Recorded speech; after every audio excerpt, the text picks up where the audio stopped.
Everyone, I hope you all are doing well. यहाँ हम discuss करेंगे एससीएस टेस्ट सीरीज के क्वेश्चन। तो देखते हैं आज का फर्स्ट क्वेश्चन क्या है। फर्स्ट क्वेश्चन में पूछा गया है dash was question by the experiment conducted by ready. Ready ने कुछ एक्सपेरिमेंट किए थे जहाँ पे उन्होंने क्वेश्चन किया था। ऑप्शंस आर स्पॉन्टेनियस थ्योरी को, जर्म थ्योरी को, कैटास्ट्रॉफ थ्योरी और none of the above. So right answer is spontaneous theory was questioned by experiment conducted by Reddy. So A is the right answer. इसके बारे में हम detail में बात कर लेते हैं। जो ये थ्योरी है स्पॉन्टेनियस थ्योरी, इसके ऊपर मोर फॉर्मल वे में एक्सपेरिमेंट कंडक्ट किया गया था लुईस पास्चर के द्वारा, जो किया गया था ईयर 1860-64 में। येट पास्चर जो है वो फर्स्ट नहीं थे जिन्होंने डाउट किया था स्पॉन्टेनियस जनरेशन को, बट इनसे 200 साल पहले इटालियन नेम से फ्रांसिस्को रेडी थे जिन्होंने इसके रिगार्डिंग पे एक एक्सपेरिमेंट किया था और वो भी सिमिलर कंक्लूजन पे आए थे जो कंक्लूजन लाया गया था लुईस पास्चर के द्वारा। ओके, जो कंक्लूड किया था लुईस पास्चर ने, सेम कंक्लूजन दिया गया था रेडी के द्वारा जो इटालियन थे। किसके रिगार्डिंग हमने बात की है? हमने बात की है स्पॉन्टेनियस जनरेशन के regarding. Okay, now move to the next question. Next question is dash is the chemical name of CH3CO2Pb। CH3CO2Pb का जो है केमिकल नेम आपसे पूछा गया है। ऑप्शंस है lead acetate, acetaldehyde, lead acetone और none of the above. So right answer is, इसका सही आंसर क्या है? इसका सही आंसर हो जाएगा A is the right answer, lead acetate.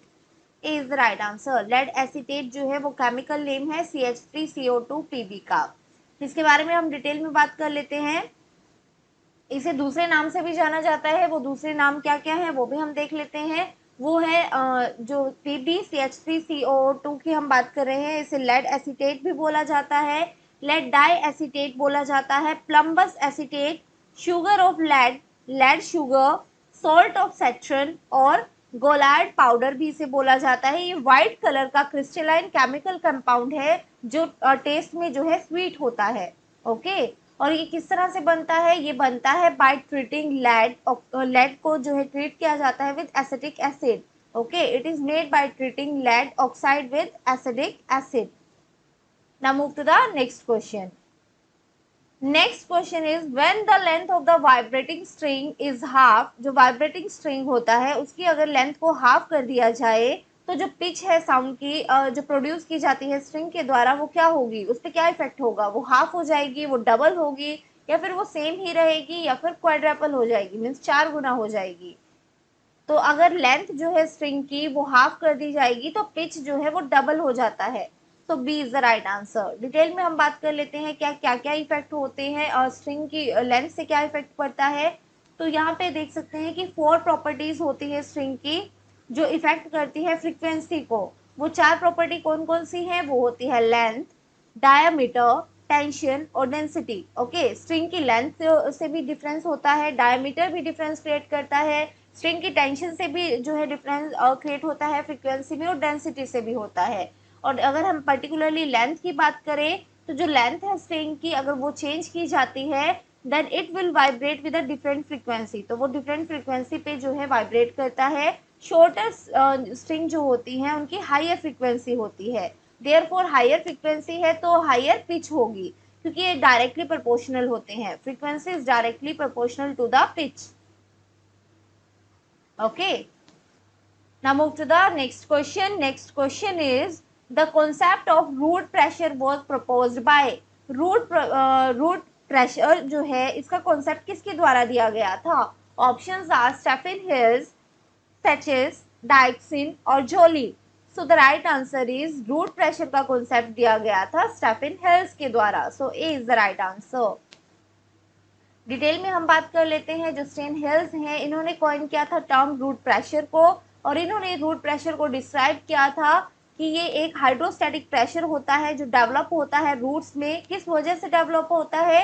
ये डेवलप होता है due to the accumulation of water absorb by the root. जो रूट्स होती हैं, रूट के द्वारा जो वाटर एब्जॉर्ब किया जाता है उसी की वजह से ये प्रेशर जो है वो जनरेट होता है। Now move to the next question. Next question is EEAT scheme launch during 6th 5-year plan. जो EEAT स्कीम है ये लॉन्च की गई थी 6th 5-year प्लान के टाइम पे।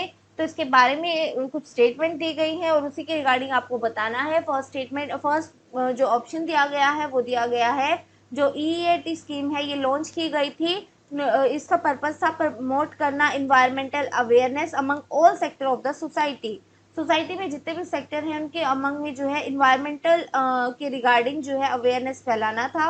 एंड सेकेंड ऑप्शन है इनकरेज करना था NGOs को, मास मीडिया को और अदर कंसर्न ऑर्गेनाइजेशन को for promoting awareness about the environment issue. C option है दोनों ही सही है, both A and B are correct. And D है कि दोनों ही गलत है। तो इसका सही आंसर क्या होगा? अगर आपको इस स्कीम की फुल फॉर्म पता है तो आप इजीली आंसर कर पाएंगे। इसका सही आंसर है both A and B are correct. जो EEAT स्कीम थी इसका पर्पस था प्रमोट करना environment awareness among all sector of society, साथ ही साथ इनकरेज करना NGOs को, मास मीडिया को और अदर कंसर्न ऑर्गेनाइजेशन को for promoting awareness about the environmental issue. अब हम बात कर लेते हैं इसकी फुल फॉर्म की। सो EEAT की फुल फॉर्म है environment education awareness and training scheme. Okay, 2 point हम ऑलरेडी डिस्कस कर चुके हैं कि इसका पर्पस था प्रमोट करना environmental awareness among all section of the society, साथ ही साथ जो है स्प्रेड करना environment education specially in non formal system among different section of the society, और मोबिलाइज करना पीपल पार्टिसिपेशन को for preservation and conservation of the environment. ये ऑब्जेक्टिव थे EEAT स्कीम के। Now move to the next question. Next question is NGRBA was constituted on. NGRBA को कब constitute किया गया था? मीन्स राष्ट्रीय गंगा नदी बेसिन प्राधिकरण का गठन कब किया गया था? Options are February 2009, February 2011, February 1996, February 2007। जो ये फैक्चुअल क्वेश्चन होते हैं इनका अगर आपको 100% श्योर है तभी आपको अटेम्प्ट करने चाहिए इस तरह के क्वेश्चन, क्योंकि बहुत क्लोज ऑप्शन है। तो जल्दी से बताइए इसका सही आंसर क्या है? अगर आपको 100% श्योरिटी है तभी आप अटेम्प्ट करना। इसका सही आंसर है इसे कॉन्स्टिट्यूट किया गया था Feb 2009 में। A is the right answer. Detail में हम बात कर लेते हैं। NGRBA की फुल फॉर्म क्या है? NGRBA है national Ganga river basin authority. इसे कॉन्स्टिट्यूट किया गया था Feb 2009 में। और किस एक्ट के अंडर इसे बनाया गया था ये भी इंपॉर्टेंट हो जाता है। तो इसे कॉन्स्टिट्यूट किया गया था under the environment protection act 1986। और किसके द्वारा कॉन्स्टिट्यूट किया गया था? कॉन्स्टिट्यूट किया गया था by the central government of India. Now move to the next question. Next question is the thickness of ozone layer varies depending on. जो थिकनेस होती है ओजोन लेयर की वो किस पे डिपेंड करती है? ऑप्शंस हैं ज्योग्राफी पे डिपेंड करती है, सीजन पे डिपेंड करती है, लैटिट्यूड पे डिपेंड करती है, या फिर सभी पे डिपेंड करती है, ऑल ऑफ द अबव। तो द राइट आंसर इज ये डिपेंड करती है इन सभी फैक्टर्स पे। All of the above is the right answer. Detail में हम बात कर लेते हैं। जो थिकनेस है ओजोन लेयर की वो लगभग होती है 3 to 5 mm, but it pretty much fluctuate. जो इस फ्लक्चुएट ये करती है depend on the season and the geography. Okay, plus में लैटिट्यूड भी आ जाएगा। लैटिट्यूड पे भी ये डिपेंड करती है, सीजन पे भी डिपेंड करती है, ज्योग्राफी पे भी डिपेंड करती है और लैटिट्यूड पे भी डिपेंड करती है। Now move to the next question.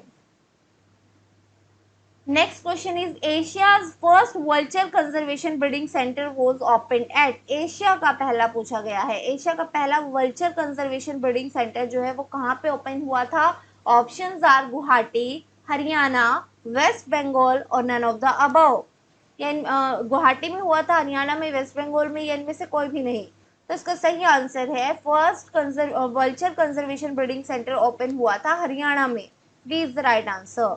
Haryana में भी अगर हम पर्टिकुलरली बात करें तो ये ओपन हुआ था पिंजौर में। The vulture research facility at Pinjore Haryana become Asia's first vulture conservation breeding centre in 2005। Now move to the next question. Next question is who among the following have first translated Bhagavad Gita in English. किन्होंने सबसे पहले भगवत गीता को English में translate किया था? Options are Alexander Cunningham, John Marshall, William John और Charles Wilkins. तो the right answer is, ये कन्वर्ट किया गया था चार्ल्स विल्किंस के द्वारा। So D is the right answer. Detail में हम बात कर लेते हैं। जो सर चार्ल्स विल्किंस थे, ये इंग्लिश टाइपोग्राफर थे और ओरिएंटलिस्ट थे, और साथ ही साथ ये फाउंडिंग मेंबर थे एशियाटिक सोसाइटी के।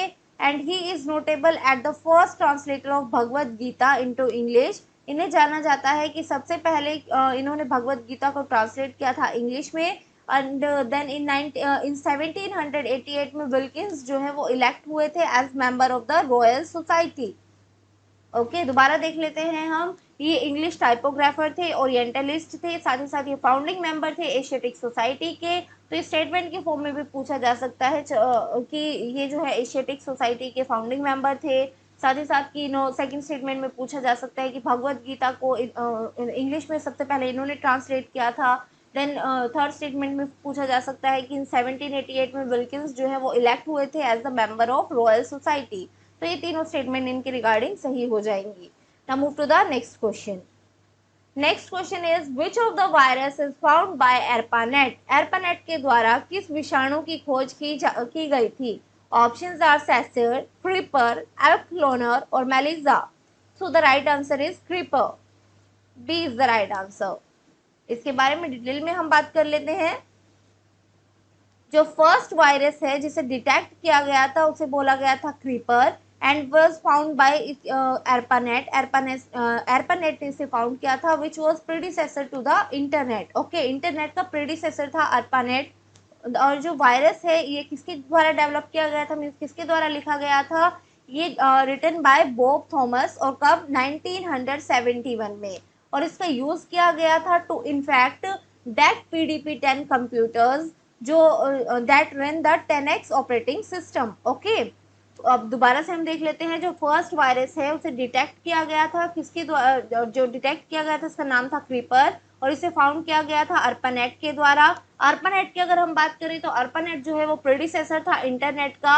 और ये वायरस की अगर हम बात करें तो ये वायरस जो है डेवलप किया गया था बॉब थॉमस के द्वारा 1971 में। और इसका यूज किसके लिए किया गया था? इसका यूज किया गया था इन्फेक्ट करने के लिए डेक PDP-10 कंप्यूटर्स को, जो यूज किए जाते थे रन करने के लिए 10x ऑपरेटिंग सिस्टम।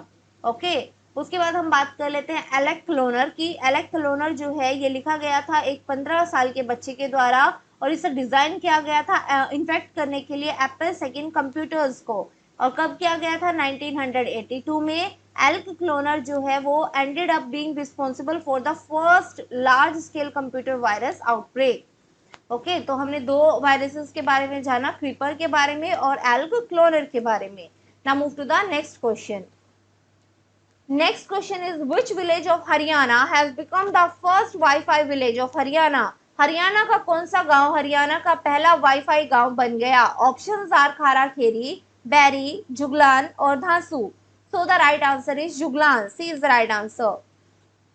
डिटेल में हम इसकी बात कर लेते हैं। Juglan is given the title for the first wifi village of the country, और इसका क्रेडिट जो है जाता है मिस्टर दुष्यंत चौटाला को, जो प्रेजेंट में डेप्यूटी CM है हरियाणा की। Now move to the next question. Next question is which state has set up a cow protection cabinet? किस राज्य ने गौ रक्षा कैबिनेट की स्थापना की है? Options are Himachal Pradesh, Haryana, UP और MP। So the right answer is, ये की है मध्य प्रदेश ने। सबसे पहले मध्य प्रदेश के द्वारा किया गया था cow protection cabinet. D is the right answer. इसके बारे में हम डिटेल में बात कर लेते हैं।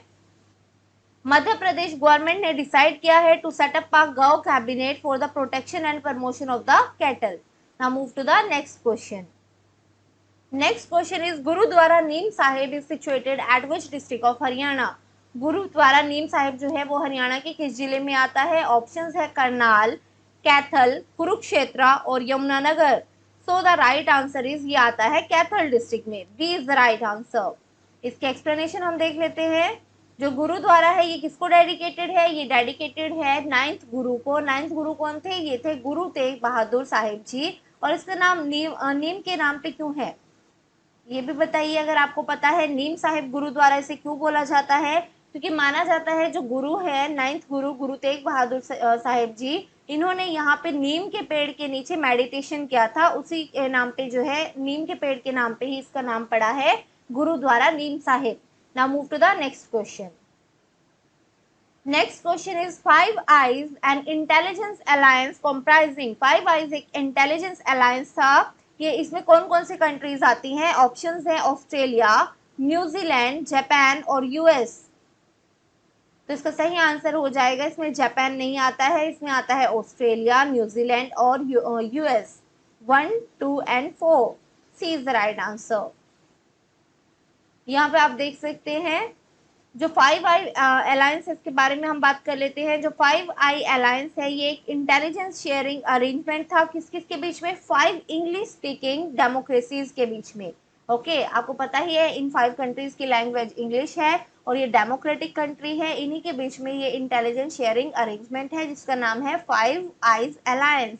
कौन कौन सी कंट्री की हम बात कर रहे हैं? हम बात कर रहे हैं यूएस है, इसमें यूके है, कनाडा है, ऑस्ट्रेलिया है और न्यूजीलैंड है। Okay it involve during the, और ये कब बनी थी? ये बनी थी during the cold war. Cold war में ये बनी थी, किस पर्पज से बनी थी? ये बनी थी as a mechanism for monitoring the Soviet Union and sharing the classified intelligence. Okay cold war आप सभी को पता ही होगा किस किस के बीच में था? USA and USSR, mean Soviet union और यूएस के बीच में। तो कुछ कंट्रीज यूएस को सपोर्ट करती थी और कुछ कंट्री यूएसएसआर को। Now move to the next question. Next question is Mr. Satish Kaushik, famous actor and director, belong to which place in Haryana? ये हरियाणा की कौन सी जगह से बिलोंग करते हैं? मिस्टर सतीश कौशिक के बारे में आपसे पूछा गया है। ऑप्शंस दिए गए हैं, नारनौल से बिलोंग करते हैं, महेंद्रगढ़ से, करनाल से या फिर अंबाला से। तो द राइट आंसर इज ये बिलोंग करते हैं महेंद्रगढ़ से। B is the right answer. Detail में हम बात कर लेते हैं, सिंपली यही मेंशन है कि ये जो है महेंद्रगढ़ से बिलोंग करते हैं। Now move to the next question. Next question is Santosh Yadav famous mountaineer हैं, ये हरियाणा की कौन से डिस्ट्रिक्ट से बिलोंग करती हैं? ऑप्शंस आर करनाल, सोनीपत, पानीपत और Rewari. So the right answer is she belongs to Rewari. D is the right answer. Santosh Yadav जो है इनका जन्म हुआ था 10 अक्टूबर 1967 में। ये इंडियन माउंटेनियर है एंड ये फर्स्ट वुमेन है जिन्होंने क्लाइम किया था माउंट एवरेस्ट को 2 बार। Okay and the first women to successfully climb Mount Everest from Kangshung face. Now move to the next question. Next question is when did a newspaper named Haryana Tilak start? Haryana Tilak नाम का newspaper कब start हुआ था और किसके द्वारा स्टार्ट किया गया था? अब ये भी बताइएगा। पहले आप बताइए कि कब स्टार्ट किया गया था। ऑप्शंस है 1934, 1932, 1923 और 1946। तो द राइट आंसर इज इसे स्टार्ट किया गया था 1923 में। और किसके द्वारा स्टार्ट किया गया था वो भी हम देख लेते हैं। हरियाणा तिलक को स्टार्ट किया गया था by veteran freedom fighter Shri Ram Sharma के द्वारा। ये उर्दू वीकली था जिसे स्टार्ट किया गया था मार्च 18, 1923 में इसे स्टार्ट किया गया था। कहाँ से स्टार्ट किया गया था? रोहतक से। पर्पस क्या था? ऑब्जेक्टिव क्या था इसका? इसका ऑब्जेक्टिव था, सोल ऑब्जेक्टिव था इसका, सपोर्ट करना cause of Congress and to create national consciousness. Now move to the next question. Next question is who received the 2020 Booker prize? 2020 Booker prize जो है वो किसके द्वारा जो है रिसीव किया गया था? ऑप्शंस है Anna Burns, George Saunders, Paul Beatty और Douglas Stuart. So the right answer is Douglas Stuart के द्वारा जो है ये रिसीव किया गया था। D is the right answer. यहाँ पे आप देख सकते हैं ये स्कॉटिश ऑथर हैं डुगल स्टुअर्ट और इन्हें जो है अवार्ड मिला है ये 2020 में बुकर प्राइज इन्हें मिला है। And Booker prize for his acclaimed debut novel Shuggie Bain. Shuggie बाइन जो है इनकी डेब्यू नोबेल है जिसके लिए इन्हें ये अवार्ड मिला है, मीन्स बुकर प्राइज इन्हें मिला है। और ये कहाँ पे मिला था इन्हें? ग्लासगो। ग्लासगो जो इनकी होम सिटी भी है। Now move to the next question. Next question is at which place in Haryana University of Horticulture Science will be established? University of horticulture science जो है वो एस्टेब्लिश की गई है हरियाणा में। तो ये हरियाणा की कौन सी जगह पे एस्टेब्लिश की गई है? ऑप्शंस आर अंजनथली, कुरुवेगा, कुंड्री और education city. So the right answer is ये एस्टेब्लिश किया गया है अंजनथली में। अंजनथली कहाँ आता है? ये आता है करनाल डिस्ट्रिक्ट में। ओके अंजनथली विलेज है जो करनाल डिस्ट्रिक्ट में आता है। यहाँ पे आप देख सकते हैं इस हॉर्टिकल्चर यूनिवर्सिटी का नाम है महाराणा प्रताप हॉर्टिकल्चर यूनिवर्सिटी करनाल, इसे एस्टेब्लिश किया गया है गवर्नमेंट ऑफ हरियाणा के द्वारा। कहाँ पे? अंजनथली विलेज में, जो करनाल डिस्ट्रिक्ट में आता है इंडिया के। Now move to the next question. ये स्टेटमेंट बेस्ड क्वेश्चन है। यहाँ पे पूछा गया है which of the following statement is not true. तो बी केयरफुल, जहाँ पे ये नॉट ट्रू हो आप ऑलरेडी उसे हाईलाइट कर लीजिए। यहाँ पे सही नहीं पूछा गया है regarding SITMEX 20। SITMEX 20 की रिगार्डिंग कौन सी स्टेटमेंट सही नहीं है? फर्स्ट में दिया गया है it is trilateral naval exercise. ये नेवल एक्सरसाइज है इंडिया, थाईलैंड और सिंगापुर के बीच में। ओके, तो यहाँ पे कंट्री के साथ साथ आपको ये भी देखना है कि ये किसके नेवल एक्सरसाइज है, या आर्मी की एक्सरसाइज है, या एयरफोर्स की एक्सरसाइज है। ओके, तो सिटमैक्स जो है ये बिल्कुल फर्स्ट स्टेटमेंट बिल्कुल सही है। सिटमैक्स जो है वो इंडिया, थाईलैंड, सिंगापुर के बीच में एक नेवल एक्सरसाइज है, मीन्स ट्राइलेटरल एक्सरसाइज है। 3 कंट्रियां हैं तो ट्राइलेटरल हो गया। तो ए इज राइट, ए जो है वो बिल्कुल सही स्टेटमेंट है। नेक्स्ट स्टेटमेंट है the latest edition was held in Arabian sea. इसका जो लेटेस्ट एडिशन हुआ है वो हुआ था 2020 में, और ये कहाँ पे हुआ था? ये अरेबियन सी में नहीं हुआ था, ये हुआ था अंडमान सी में, अंडमान सी। ओके, तो सेकंड स्टेटमेंट जो है वो रॉन्ग हो जाती है। थर्ड है the exercise was conducted as a non contact at sea only exercise in view of कोविड-19 पैंडेमिक। तो ये स्टेटमेंट भी बिल्कुल सही है। एंड लास्ट ऑप्शन है नन ऑफ द अबव। तो यहाँ पे पूछा गया है नोट ट्रू, तो आपको ऑलरेडी आंसर मिल चुका है। B is the right answer, not true statement B है। यहाँ पे आप देख सकते हैं जो लेटेस्ट एडिशन हुआ था वो हुआ था अंडमान सी में, not Arabian sea but Andaman sea. Okay, और इसे होस्ट किसके द्वारा किया गया था? इस एडिशन को होस्ट किया गया था रिपब्लिक ऑफ सिंगापुर नेवी के द्वारा। Now move to the next question. Next question is which state has become the first state in the country to give legal protection to good Smartian?